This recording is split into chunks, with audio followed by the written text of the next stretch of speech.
اعوذ باللہ من الشیطان الرجیم، بسم اللہ الرحمن الرحیم۔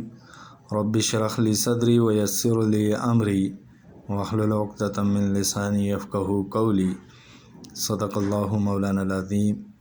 عزیز طالب علموں، آج ہمارا ٹاپک ہے مکی اور مدنی صورتیں، اور ان میں مکی اور مدنی صورتوں میں فرق، یعنی ان کے اندر کیا کیا تعلیمات بیان ہوئی ہیں۔ پہلے ہم دیکھتے ہیں مکی اور مدنی صورتوں کی تعریف، کہ مکی صورتیں کون سی ہیں اور مدنی صورتیں کون سی ہیں۔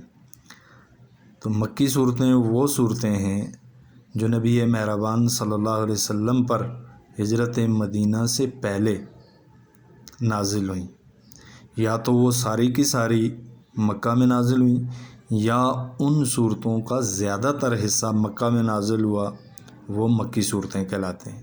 یعنی اگر ان صورتوں کا زیادہ تر حصہ مکہ میں نازل ہوا اور کم حصہ مدینہ میں نازل ہوا تو پھر بھی وہ مکی صورتیں کہلاتی ہیں۔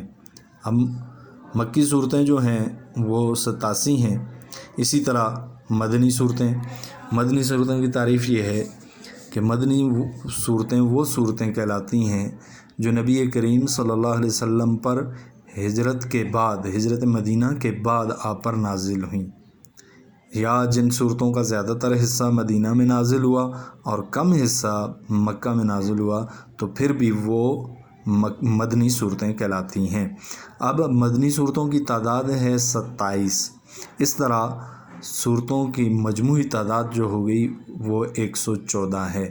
مختلف آراء ہے، مختلف لوگوں نے اس کی تعداد، بعض نے 86 اور مکی صورتیں 86 صورتیں بیان کی ہیں، اور بعض نے جو ہے وہ مدنی صورتیں 28 بیان کی ہیں۔ البتہ آپ کی بک نے جو مینشن کیا ہے وہ 87 ہے۔ آبجیکٹیو بھی آ سکتا ہے، خالی جگہ بھی آ سکتی ہے کہ مکی صورتیں کتنی ہیں، وہ 87 ہیں اور مدنی صورتیں 27 ہیں، اور اس طرح صورتوں کی تعداد ہو گئی 114۔ اسی طرح قرآن مجید کے 30 پارے ہیں، آیات 6666 ہے، سجدے جو ہیں وہ 14 ہیں، اور صورتیں 114 ہیں۔ رکوع قرآن مجید میں 540 ہیں، اور قرآن مجید کی 7 منزلیں ہیں۔ اب اس کے بعد اسی کے اندر ہی ٹاپک ہے مکی اور مدنی صورتوں میں فرق کیا ہے۔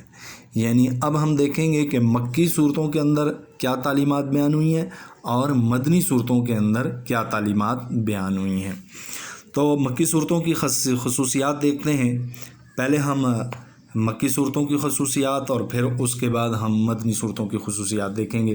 تو یہ دونوں میں کیا ہو جائے گا، فرق ہو جائے گا کہ مکی صورتوں میں کیا خصوصیات بیان ہوئیں، کیا تعلیمات بیان ہوئیں، اور مدنی صورتوں میں کیا تعلیمات بیان ہوئی ہیں۔ تو یہ دونوں میں ڈفرینس ہو جائے گا، دونوں میں فرق بیان ہو جائے گا۔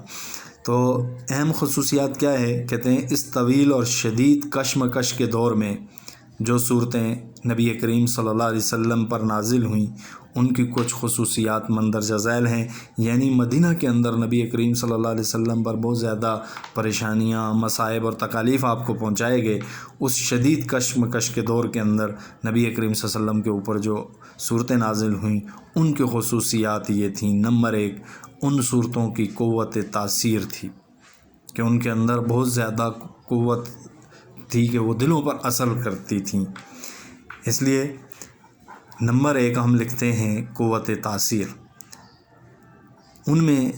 ان صورتوں میں یعنی مکی صورتوں میں دریا کی سی روانی، سیلاب کی سی قوت اور تیز و تند آگ کی تاثیر تھی۔ یہ صورتیں یعنی مکی صورتیں چھوٹی چھوٹی مختصر آیات پر مشتمل ہوتی تھیں، جن کی زبان نہایت شستہ، نہایت شیریں، نہایت پر اثر اور مخاطب قوم کے مذاق کے مطابق بہترین ادبی رنگ لیے ہوئے تھیں، تاکہ دلوں میں یہ بول تیر و نشتر کی طرح پیوست ہو جائیں۔ کان خود بخود ان کے ترنم کی وجہ سے بے اختیار ہو کر انہیں دہرانے لگیں، یہاں تک کہ وہ لوگ جو اپنی زبان آوری اور خطابت کے باعث دوسروں کو اجمی یعنی گونگے کہا کرتے تھے، اب قرآن کی زبان سن کر خود وہ گونگے بن گئے۔ نمبر 2، دوسری خصوصیت کیا ہے، مومنوں کی تربیت۔ مکی صورتوں کے اندر مومنوں کی تربیت کی گئی۔ ان صورتوں میں ایک طرف اہل ایمان کو ان کے ابتدائی فرائض بتائے گئے، ان کے اندر جماعتی شعور پیدا کیا گیا، انہیں تقوی اور فضیلت اخلاق اور پاکیزگی سیرت کی تعلیم دی گئی، ان کو دین حق کی تبلیغ کے طریقے بتائے گئے، کامیابی کے وعدوں اور جنت کی بشارتوں سے ان کی ہمت بنائی گئی، انہیں صبر و ثبات اور بلند حوصلگی کے ساتھ اللہ کی راہ میں جدوجہد کرنے پر ابھارا گیا، اور فداکاری کا ایسا زبردست جوش اور ولولہ ان میں پیدا کیا گیا کہ وہ ہر مصیبت جھیل جانے اور مخالفت کے بڑے سے بڑے طوفانوں کا مقابلہ کرنے کے لیے تیار ہو گئے۔ یعنی مکی صورتوں کے اندر یہ تعلیمات بیان ہوئی ہیں۔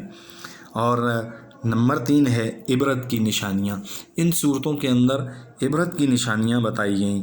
دوسری طرف مخالفین اور رائے راست سے منہ موڑنے والوں اور غفلت کی نیند سونے والوں کو ان قوموں کے انجام سے ڈرایا گیا۔ یعنی ان صورتوں کے اندر یہ بیان کیا گیا کہ پہلی قومیں یہ اعمال کیا کرتی تھیں، اللہ کے حکم عدولی کرتی تھی، تو ان پر یہ عذاب نازل ہوئے۔ اگر آپ بھی یہ کریں گے تو آپ پر بھی اسی طرح عذاب نازل ہو سکتے ہیں۔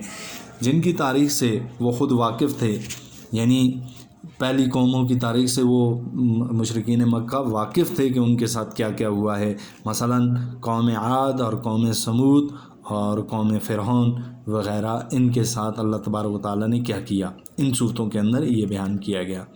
ان تباہ شدہ بستیوں کے آثار سے عبرت دلائی گئی، جن کے کھنڈرات پر سے شب و روز اپنے سفروں میں ان کا گزر ہوتا تھا۔ یعنی ان کے کھنڈرات دیکھ کر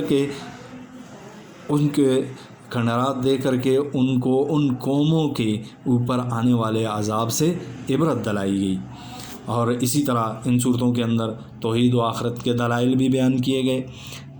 توحید اور آخرت کی دلیلیں ان کھلی کھلی نشانیوں سے دی گئیں، جو رات دن زمین اور آسمان میں ان کی آنکھوں کے سامنے نمایاں تھیں، اور جن کو وہ خود اپنی زندگی میں بھی ہر وقت دیکھتے اور محسوس کرتے تھے۔ شرک اور دعوی خود مختاری اور انکار آخرت اور آباء و اجداد کی اندھی پیروی کی غلطیاں ایسے واضح اور بین الدلائل سے پیش کی گئی جو دل کو لگنے اور دماغ میں اتر جانے والے تھے۔ اسی طرح ان صورتوں کے اندر قیامت کی ہولناکیوں اور عذاب جہنم کا بھی بیان کیا گیا۔ اس کے ساتھ پھر ان کو خدا کے غضب، قیامت کی ہولناکیاں اور جہنم کے عذاب کا خوف دلایا گیا، اور ان تمام حالات و قوائف کا ہو بہو نقشہ کھینچ کر رکھ دیا گیا جو مرنے کے بعد پیش آنے والے ہیں۔ اسی طرح مکی صورتوں کے اندر اصلاح اخلاق بھی بیان ہوئے ہیں۔ کفار و منکرین کے برے اخلاق اور غلط طرز زندگی اور جاہلانہ رسوم، حق دشمنی اور مومن آزاری پر انہیں ملامت کی گئی۔ ان کے ایک ایک عیب اور جرم کی نشاندہی کی گئی تاکہ انہیں ان رذائل اخلاق کا احساس ہو۔ اسی طرح صالح تہذیب کی تعمیر بھی کی گئی۔ ان صورتوں کے اندر یہ تعلیمات بھی بیان ہوئی ہیں۔ اخلاق و تمدن کا وہ بڑے بڑے بنیادی اصول پیش کیے گئے جن پر ہمیشہ اللہ کی ناپسندیدہ صالح تہذیب کی تعمیر ہوتی ہے۔ پھر اس کے بعد قرآن کی اثر آفرینی، ان کی مثالیں ہم بیان کرتے ہیں۔ اس کی مثال ایک ہم بیان کر کے پھر آگے چلیں گے۔ قرآن مجید اپنے اندر اس قدر زبردست اثر آفرینی اور تاثیر رکھتا ہے کہ کفار مکہ اور قریش کے بڑے بڑے رئیس بھی اس سے متاثر ہوئے بغیر نہ رہ سکے، لیکن وہ محض ہٹ درمی اور دنیاوی مفاد کی خاطر حق کی مخالفت کرتے تھے۔ ذیل میں کچھ مثالیں پیش کی جاتی ہیں، جیسے عتبہ مروب ہو گیا تھا۔ قریش مکہ نے دعوت حق کو روکنے کے لیے ہر حربہ آزما لیا، لیکن وہ اس میں ناکام رہے۔ آخر انہوں نے اپنا نمائندہ حضور نبی کریم صلی اللہ علیہ وسلم کی خدمت میں بھیجا کہ کوئی معاہدے کی صورت بن جائے۔ یہ نمائندہ قریش کا ایک سردار عتبہ تھا جو اپنی دانائی اور اثر و رسوخ کی وجہ سے مشہور تھا۔ اس نے حضور نبی کریم صلی اللہ علیہ وسلم کو یہ پیشکش کی کہ اگر آپ مال چاہتے ہیں تو ہم اتنا مال جمع کر دیں گے کہ آپ صلی اللہ علیہ وسلم ہم سب سے زیادہ مالدار بن جائیں گے۔ اگر آپ سرداری چاہتے ہیں تو ہم آپ صلی اللہ علیہ وسلم کو اپنا بادشاہ تسلیم کر لیتے ہیں، اگر آپ کسی اعلیٰ خاندان کی حسین ترین عورت سے شادی کرنا چاہتے ہیں تو ہم اس کے لیے بھی تیار ہیں، بس ہماری شرط یہ ہے کہ ہمیں اپنے پرانے آبائی دین پر قائم رہنے دیں اور اپنا نیا دین پیش نہ کریں، ورنہ ہمیں بتائیں کہ آپ صلی اللہ علیہ وسلم اس کے پاس کوئی جن بوت آتا ہے تو آپ صلی اللہ علیہ وسلم کا علاج کرا سکتے ہیں۔ حضور نبی کریم صلی اللہ علیہ وسلم نے اس کے جواب میں سورہ حامیم کی ابتدائی آیات تلاوت فرمائیں۔ جب حضور نبی کریم صلی اللہ علیہ وسلم اس آیت پر پہنچے، بسم اللہ الرحمن الرحیم، فَإِنْ أَعْرَضُوا فَقُلْ أَنذَرْتُكُمْ صَاعِقَةً مِثْلَ صَاعِقَةِ عَادٍ وَثَمُودَ، پس اگر وہ روگردانی کریں تو تم کہہ دو کہ میں تمہیں عاد و سمود کی کڑک جیسی ایک کڑک کے خطرے سے آگاہ کر رہا ہوں۔ تو عتبہ تھرا کر کھڑا ہو گیا اور یہ کہتے ہوئے اپنا ہاتھ رسول اللہ صلی اللہ علیہ وسلم کے منہ پر رکھ دیا کہ آپ کو اللہ اور قرابت کا واسطہ دیتا ہوں کہ ایسا نہ کریں، اسے خطرہ تھا کہ کہیں یہ ڈراوا آن نہ پڑے۔ پھر عتبہ اپنی قوم کے پاس گیا اور کہا، میں نے جو کلام سنا ہے ایسا کبھی نہیں سنا، خدا کی قسم وہ نہ شعر ہے نہ جادو ہے نہ کہانت ہے، تم اس شخص کو اپنے حال پر چھوڑ دو، کوئی زبردست انقلاب آنے والا ہے، اگر کسی نے اس شخص کا خاتمہ کر دیا تو خیر، ورنہ اگر وہ غالب آ کر بادشاہ بن گیا تو اس میں تمہاری عزت ہے۔ لوگوں نے کہا عتبہ پر بھی اس کی زبان کا جادو چل گیا۔ تو یہ کچھ تعلیمات بیان ہوئی ہیں مکی صورتوں کے اندر جو میں نے آپ کے سامنے بیان کی ہیں۔ اب ہیں مدنی صورتوں کی خصوصیات، یعنی مدنی صورتوں کے اندر کیا کیا تعلیمات بیان ہوئی ہیں، تو ان کی اہم خصوصیات مدنی صورتوں کے اندر کیا ہوئی ہیں، ضروریات کے تحت نازل ہوئی ہیں، ان کی کچھ خصوصیات درج ذیل ہیں۔ نمبر 1، پہلا تو مدنی صورتوں کا مختلف انداز تھا۔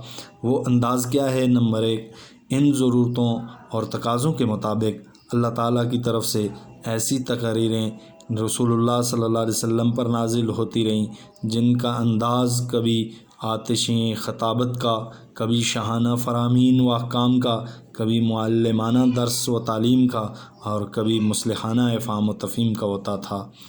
نمبر 2، اسلامی ریاست کا قیام۔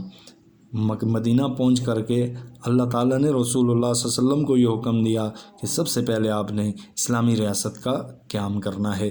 ان صورتوں یا آیات میں بتایا گیا کہ اسلامی معاشرہ اور اسلامی ریاست کا قیام کیسے عمل میں لایا جائے، اسلامی ریاست کے خط و خال، تقاضے اور ضروریات کیا ہیں، زندگی کے مختلف شعبوں کو کن اصول و ضوابط پر قائم کیا جائے، صلح و جنگ کے قواعد کیا ہیں، وغیرہ وغیرہ، یہ چیزیں اس صورتوں کے اندر بیان کی گئیں، مدنی صورتوں کے اندر بیان کی گئی۔ پہلی چیز کیا بیان ہوئی کہ اسلامی ریاست کا قیام،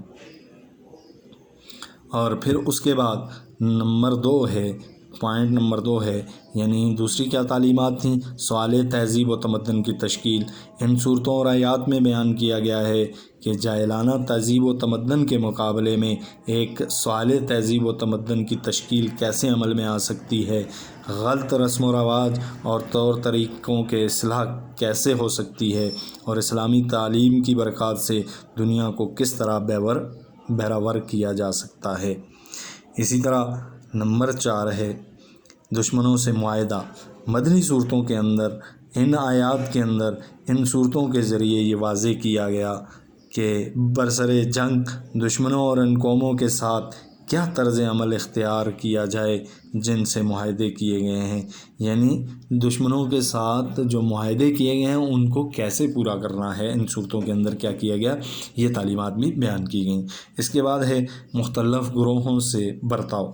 ان صورتوں یعنی مدنی صورتوں اور آیات کے ذریعے واضح احکامات دیے گئے کہ منافقین سے کیسا سلوک کیا جائے، اہل کتاب یعنی یہود و نصارہ سے تعلقات کی نوعیت کیسی ہو، ذمی کافروں سے برتاؤ کیسا ہو، یہ ان صورتوں کے اندر یہ تعلیمات بھی بیان کی گئی۔ اور نمبر 6 ہے خلافت الہیہ کا قیام۔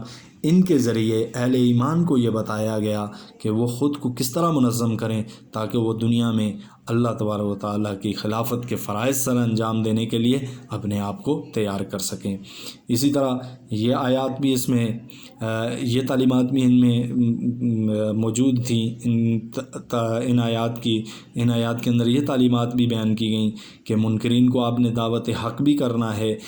مدنی صورتوں اور آیات میں ان لوگوں کو جو دائرہ ایمان سے باہر تھے، اہل کتاب، منافقین، کفار و مشرکین، سب کو ان کی مختلف حالتوں کے لحاظ سے سمجھانے، نرمی سے دعوت دینے، سختی سے ملامت اور نصیحت کرنے، خدا کے عذاب سے ڈرانے اور سبق آموز واقعات و احوال سے عبرت دلانے کی کوشش کی جاتی تھی تاکہ ان پر حجت تمام قائم کر دی جائے۔